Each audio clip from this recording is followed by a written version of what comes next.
નમસ્કાર મિત્રો, જોબ સરકારી યુટ્યુબ ચેનલમાં તમારું હાર્દિક સ્વાગત છે। તો મિત્રો, થોડા સમય પહેલા જીએસઆરટીસી એટલે કે એસટી વિભાગ દ્વારા કંડક્ટરોની ભરતી કરવા માટેની જાહેરાત પ્રસિદ્ધ કરવામાં આવી હતી। તેમાં ધોરણ 12 પાસ પ્લસ ફર્સ્ટ એડ તેમજ બેઝ લાયસન્સ સાથે તમે અહીં ફોર્મ ભરી શકતા હતા, પરંતુ હવે જીએસઆરટીસી દ્વારા નવી એક અપડેટ આપવામાં આવી છે કે જો ઉમેદવારો પાસે ફર્સ્ટ એડ અને લાયસન્સ ન હોય તો પણ તેઓ આ ફોર્મ ભરી શકે છે।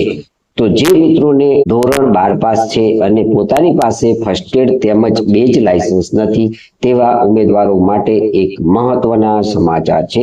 તો મિત્રો, આ વિડીયોની અંદર આપણે પ્રથમ જે જાહેરાત પ્રસિદ્ધ કરવામાં આવી હતી તેમાં કઈ લાયકાત માંગવામાં આવી હતી તેની માહિતી મેળવીશું અને ત્યારબાદ જીએસઆરટીસી દ્વારા જે નવી અપડેટ આપવામાં આવી છે તેનો જે પરિપત્ર કહીએ કે પ્રેસ નોટ પ્રસિદ્ધ કરવામાં આવી છે તેની માહિતી અહીં મેળવીએ। મિત્રો, અહીં જાહેરાતમાં આપવામાં આવી છે કે શૈક્ષણિક લાયકાત ધોરણ 12 પાસની માર્કશીટ, વય, જાતિ, કોમ્પ્યુટરનું પ્રમાણપત્ર, કંડક્ટર લાયસન્સ, બેઝ વગેરેના પ્રમાણપત્રો માર્કશીટ અરજી કરવાની છેલ્લી તારીખે ધ્યાનમાં લેવામાં આવશે। ત્યારબાદના પ્રમાણપત્રો હશે તો તે ગ્રાહ્ય રાખવામાં આવશે નહીં અને અરજી પત્રક રદ કરવામાં આવશે। સમકક્ષ લાયકાતના સંદર્ભમાં યોગ્ય સમકક્ષ લાયકાત ઓનલાઈન અરજી કરવાની છેલ્લી તારીખે ધરાવતા નહીં હોય તો પણ અહીં અરજી પત્રક રદ કરવામાં આવશે। ધોરણ 12 પાસ અને કંડક્ટર લાયસન્સ અને બેઝ ધરાવતા ઉમેદવારો અહીં અરજી કરી શકે છે તેવી આ મૂળ જાહેરાતમાં આ માહિતી હતી।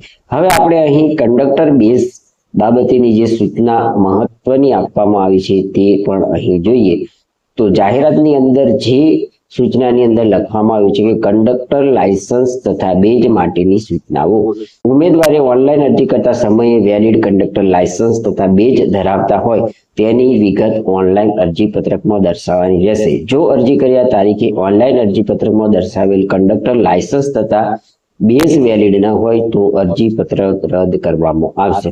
તો મિત્રો, નવા પરિપત્ર મુજબ એવું નક્કી કરવામાં આવ્યું છે કે જો તમારી પાસે કંડક્ટર લાયસન્સ તથા બેઝ વેલિડ ન હોય તો પણ તમે આ ફોર્મ ભરી શકો છો। ગુજરાત માર્ગ વાહન વ્યવહાર નિગમ જીએસઆરટીસી મધ્યસ્થ કચેરી Ranip Ahmedabad press not conductor કક્ષાની ભરતી માટેની ઉમેદવારોની જાણ અર્થે આ પ્રેસ નોટ પ્રસિદ્ધ કરવામાં આવે છે।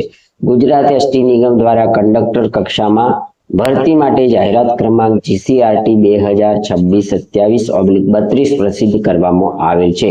સદર જાહેરાતના અરજી પત્રકમાં કંડક્ટર લાયસન્સની વિગતો જેવી કે RTO approval base number, conductor licence number, conductor licence date and valid up to જેવા ફિલ્ડમાં વિગતો ભરવી વૈકલ્પિક છે। વધુમાં સ્પષ્ટતા કરવામાં આવી છે કે ઉમેદવાર કંડક્ટર લાયસન્સ ધરાવે છે તેઓ અરજીપત્રમાં કંડક્ટર લાયસન્સની વિગતો ભરી શકે છે, જ્યારે જે ઉમેદવારો પાસે હાલમાં કંડક્ટર લાયસન્સ ઉપલબ્ધ ન હોય તેવા ઉમેદવારોએ અરજી પત્રકમાં કંડક્ટર લાયસન્સ બેઝની ઉપરોક્ત વિગતો દર્શાવવાની ફરજિયાત નથી। Conductor licence base first aid certificate જાહેરાત અરજી કરવાની તારીખ પૂર્ણ થયા બાદ પણ મેળવી શકાશે તથા આ વેલિડ કંડક્ટર લાયસન્સ બેઝ દસ્તાવેજ ચકાસણી સમયે અચૂકપણે રજૂ કરવાના રહેશે। ઉપરોક્ત વિગતોથી તમામ ઉમેદવારોને નોંધ લેવા વિનંતી છે। મિત્રો, આ પ્રેસ નોટ તારીખ 17/6/2026 ના રોજ પ્રસિદ્ધ કરવામાં આવી છે।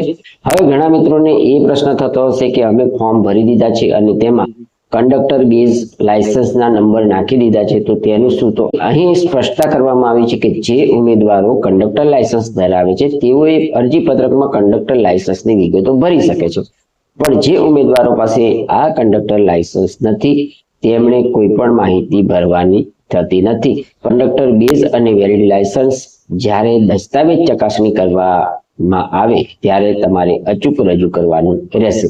તો મિત્રો, અહીં તમે કંડક્ટરનું ફોર્મ ભર્યા પછી અહીં કંડક્ટર લાયસન્સ અને બેઝ કઢાવી શકો છો। તો કંડક્ટરની ભરતીમાં અરજી કરવા માટે ઘણા મિત્રો પાસે અત્યારે કંડક્ટર બેઝ અને લાયસન્સ નથી તેવા મિત્રો માટે એક આ મહત્વના સમાચાર છે। તો મિત્રો, આ હતી ગુજરાત રાજ્ય માર્ગ વ્યવહાર નિગમ દ્વારા કંડક્ટર કક્ષાની ભરતી માટે ઉમેદવારોની જાહેરાત અર્થે પ્રસિદ્ધ કરવામાં આવેલી માહિતીનો વિડીયો। જો તમને આ માહિતી સબર વિડીયો પસંદ આવ્યો હોય તો અમારી યુટ્યુબ ચેનલ જોબ સરકારીને જરૂરથી સબસ્ક્રાઇબ કરો, વિડીયોને લાઈક કરો અને તમારા મિત્રોને પણ આ વિડીયો શેર કરો. ધન્યવાદ, આભાર.